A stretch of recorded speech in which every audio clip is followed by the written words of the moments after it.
So there's a couple things to talk about here. So clients, open your books to, and past attendees, open your books, I think, to page in the beginning. 2, 3, 3. Page 10, it says it right on the slide if I could read. So open to page 10. You have your 12-month goals from our December meeting.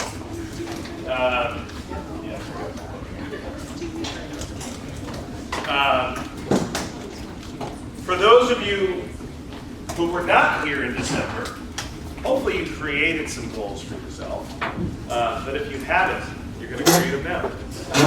So our objective here, and we're not going to spend a ton of time on this, but our objective here is to get in there, look at your 12-month goals, see how you did for first quarter. Did you achieve the things that were the right penetration to your 12-month goal in the second quarter? In the first quarter, or not, right? Some of the work you already did here today. And if you weren't here, then you're going to go ahead and create some 12-month goals for yourself. I encourage you to look at that two different ways. You can say, hey, listen, this is what I want to achieve for the balance of the year, or this is what I want to achieve over the next 12 months. It doesn't really matter. The idea is you just want to make sure you have a goal and you have a plan, right? So I'm going to give you 5 minutes just to try to work through this. Don't overthink this. This is really stream of thought.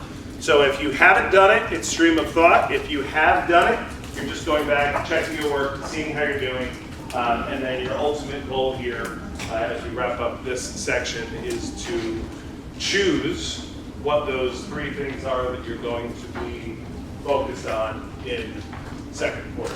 And we'll talk about that in a minute. All right, so ready, set, go, work on goals. So actually jump to 29 then, next over. We're going to take the 10 goal setting for the annual.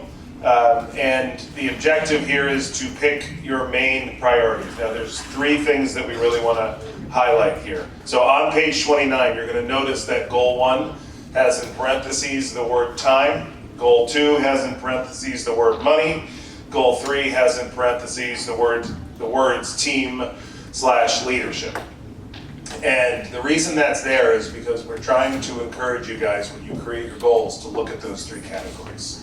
So, we found over the years that there are plans that don't necessarily guide you towards ultimately building a business that's going to work without you. So let's talk a little bit about time. What could fit in a goal for time? Any ideas from the room?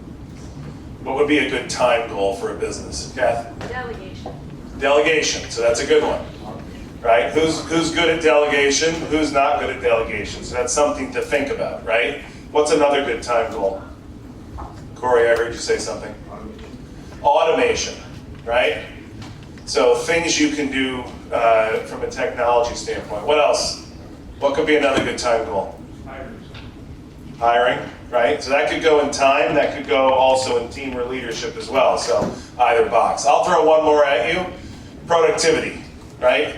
So actually measuring productivity for the team or looking at some of those things, right? What are the money goals? That's a pretty easy one. What should be in the money section? Increase in revenue. What's that? Reducing some overhead, if that's the right decision.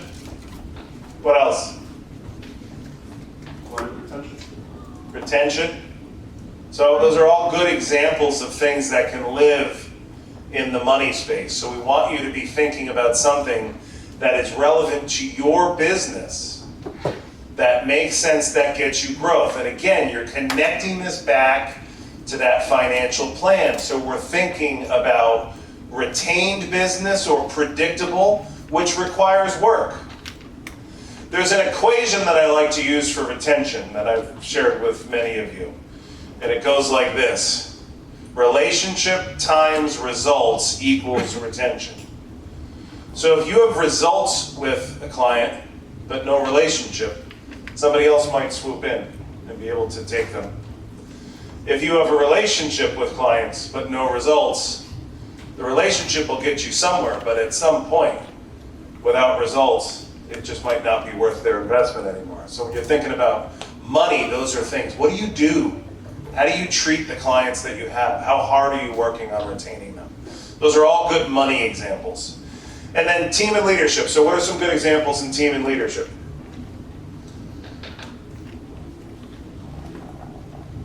Don't all go at once. Training, good one. Good systems and processes. Strategizing as a team. Having some fun together.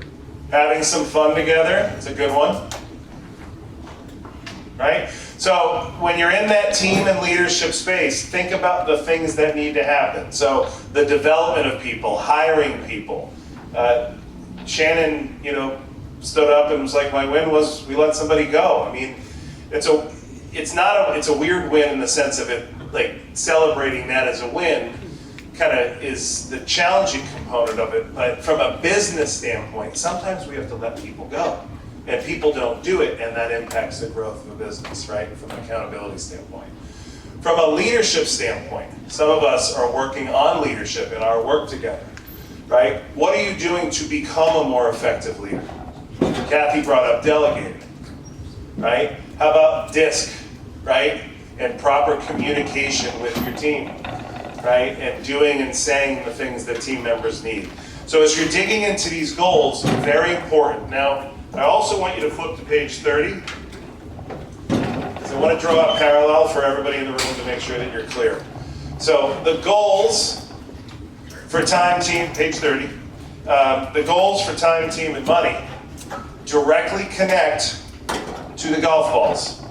So you'll see number 1, number 2, number 3. So whatever goal you put in that time box, when you come into the first week of the second quarter, the number 1, the box that says number 1 should be directly connected to your time goal.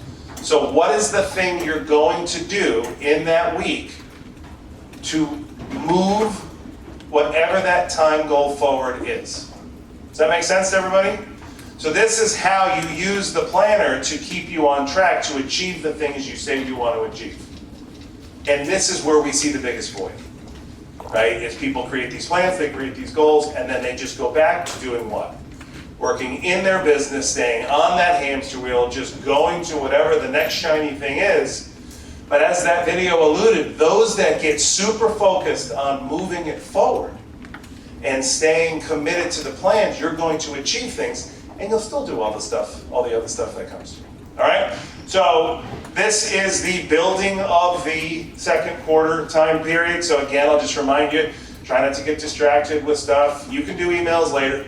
If you came here to do emails, it's a big waste of your time. So dig in, build a good, specific, achievable plan. You'll see on there that it says, are your goals smart? We don't want you to have some huge goal you can't achieve. I want you to be able to check that box every week and be able to achieve it.